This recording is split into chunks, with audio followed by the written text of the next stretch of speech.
करो, हमने किया है। अरे याद करो, वो अपने पाकिस्तान के बाउंड्री पे 52 डिग्री टेम्परेचर है, 52 डिग्री, और वो हमारा सैनिक वहां खड़ा रहता है। जरा उनके तरफ देखो। और बाउंड्री की जो गांव है, किसी ने गांव खाली नहीं किया, किसी ने छोड़ के भागा नहीं। वैसे के वैसे लोग हैं। मैं गांव का चित्र देख रहा था, बम्बारडी बंद हो गई, गांव के लोग बाहर आ गए, रास्ते पे आ गए और भारत माता की जय, भारत माता की जय वो घूम रहे थे, बोल रहे थे। कितनी हिम्मत है उनकी। बाउंड्री के लोगों ने गांव नहीं छोड़ा। आप तो भाग जाओगे। सहनशीलता है क्या? अरे यहाँ सहनशीलता का कितने उदाहरण है। राणा संघा का उदाहरण लो। आज घाव आग पे थे, एक हाथ गया, एक पैर गया, एक हाथ गया, तो भी लड़ने की हिम्मत नहीं लड़ी। ये सहनशीलता है। अरे इतने उदाहरण है। हमको कांटा चुभा तो भी सहन नहीं होता। इसका है कि आपकी शारीरिक क्षमता कम हो गई, शारीरिक क्षमता कम हो गई, इसका उदाहरण है। और स्कूल में शारीरिक क्षमता बढ़ाना, ये भी आज का शिक्षा पद्धति का एक प्रयोग है, वो भी बढ़ाना चाहिए। तो ये इनसे आप कैसा सहन करेंगे? बहुत उदाहरण बोलते हैं। अरे स्वातंत्र के लिए किन्होंने कितना त्याग किया होगा पता नहीं। हमारे पास एक सैनिक होते सावरकर का, तो आप देखे होंगे, उनका किताब पढ़ो कि आप उन्होंने कितनी यातना सहन की, कितनी यातना। अंडमान को कहीं गए ना टूर को, तो देखो जाके आंखों में आंसू आता है, हाथ भी आता है। इतना त्याग, इतनी कठिनाई, इतनी चोटा खाई, मार खाया, कोरडे का मार खाया सावरकर जी ने। इसका इतना त्रास, इतनी बड़ी शिक्षा किसी को भारत में नहीं दी। फांसी दिए होंगे बहुत सारे को, लेकिन ऐसी शिक्षा, जीवन पनी मरना ठीक है, ऐसा लोगों को मालूम होगा। ऐसी शिक्षा दी, वो भी आप देखो। आप संयम पकड़ो, अच्छी प्रामाणिक रहो, उपाधि के योग्य बनो, और समाज में किसी समाज को आपने उनके एक संत ने बोला है, जो समय गवाता है वो नादान होता है, और जो गरीबों को त्रास देता है वो शैतान होता है।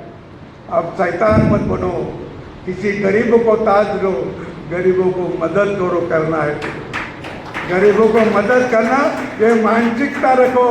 और हमारे भारत माता के लिए, अपने देश के प्रति श्रद्धा रखो, प्रेम रखो, देश के प्रति ये करो, और अपना संसार भी अच्छा करो, अपना कारोबार भी अच्छा करो। माँ बाप को वृद्धाश्रम में मत भेजो, इतना विनती करता हूँ, और मैं मेरी वाणी को विराम देता हूँ। धन्यवाद। शांत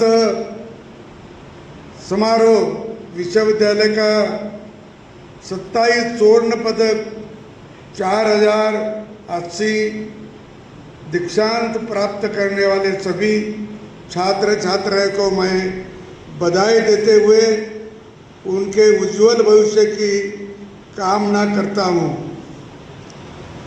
आपका ये विश्वविद्यालय तकनीकी शिक्षा प्रदान करने से जुड़ा है।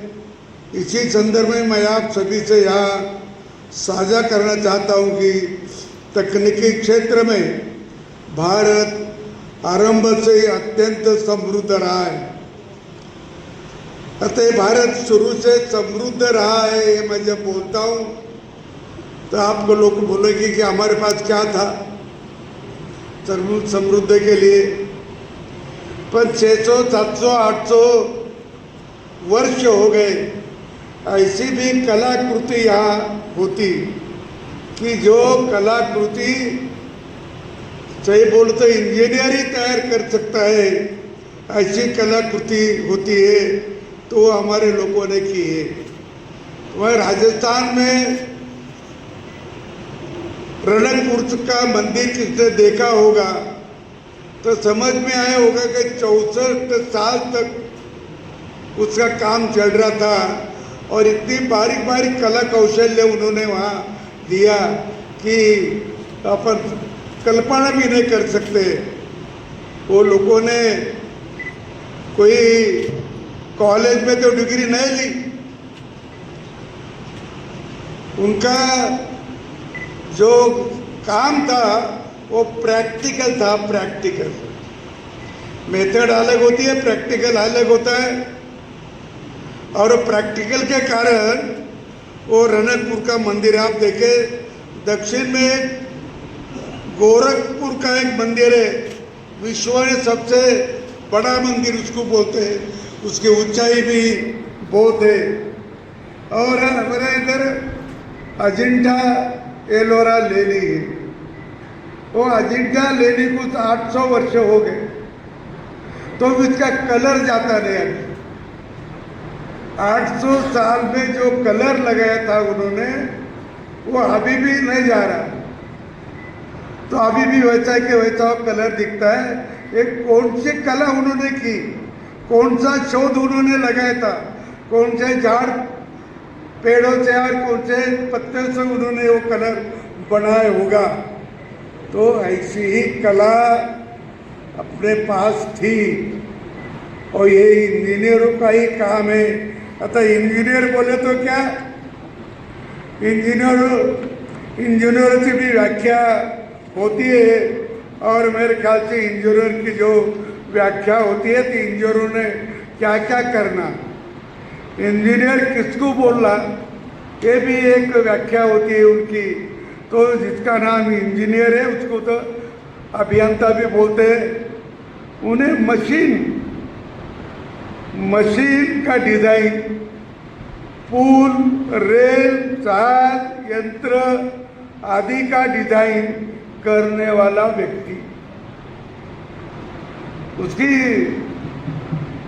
परिभाषा की कि ये जो जिसको आता है वो इंजीनियर। अभी आप खुद मन को पूछो आपकी क्या स्थिति है, मैं नहीं जानता हूँ, लेकिन पूछो ये अपने को सब आना चाहिए। लेकिन अभी भी कुछ इंजीनियर मुझे मिलते हैं, वो सिविल के इंजीनियर होते हैं, इलेक्ट्रिक के इंजीनियर होते हैं, मशीन के इंजीनियर होते हैं। तो एक सिविल इंजीनियर को मुझे मिलने को आया, किसी के पास तो नौकरी चाहिए थी उसको। होती है क्या, महिला का भी पति होती है, पर हमारे कुल पति थी ना महिला भी। तो आपने साउथ कुर्ती भी नहीं होती तो कदाचित उन्होंने बदल दिया होगा, ऐसा कुछ हुआ होगा। तो मैं ये बोलता हूँ कि इंजीनियर ने बहुत सावध रहने की बात है। और आगे ऐसा लोग बोलते हैं, पुलिस वाले के भी वही मत है। पुलिस वाले को वही लगता होगा कि इसका जो ग्राहक है वो ज़्यादा तरुणी होते, नशीले पदार्थ का, वो गुटखा का, वो और तंबाकू का, सिगरेट का। अपने यहाँ ये पहले नहीं थे अपने तरफ, बहुत साल पहले अपने तरफ ये बात नहीं थी। तंबाकू अपने देश का उत्पादन नहीं, बाहर का है। लेकिन भारत के तरुणों की शारीरिक क्षमता कम करना है तो ये भी उनको दो, भिजवा दो, क्योंकि एक बार तुम्हारी भौतिक क्षमता कम करती। तो लॉर्ड मैकेलो जिसकी शिक्षा पद्धति अभी तक लागू थी, वो लॉर्ड थॉमस मैकेलो। तो उन्होंने 1835 में इंग्लैंड में सभी गवर्नर के सामने और एमपी के सामने भाषण किया था कि भारत में, मैं सभी और घूमा भारत में, वो यहाँ गवर्नर था, मैं सभी और घूमा लेकिन मुझे कहीं चोर मिला नहीं, मुझे कभी भीख मांगने वाला मिला नहीं। ये 1835 का भारत, वो भी जो अपने को बिगाड़ने को आए, अपने ऊपर राज करने को आए, वो भाषण करता है।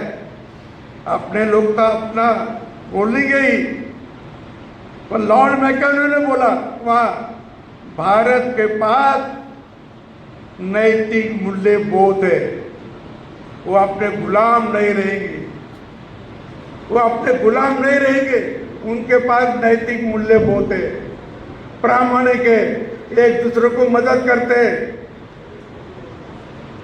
और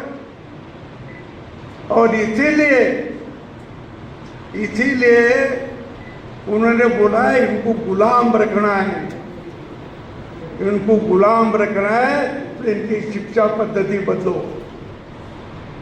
इनके शिक्षा में कहीं उनका देव धर्म का नाम न आ जाए, उनके पूर्वजों का नाम ना आ जाए, इनके इसमें कोई जो इतिहास है, इतिहास भी न पढ़ाया जाए।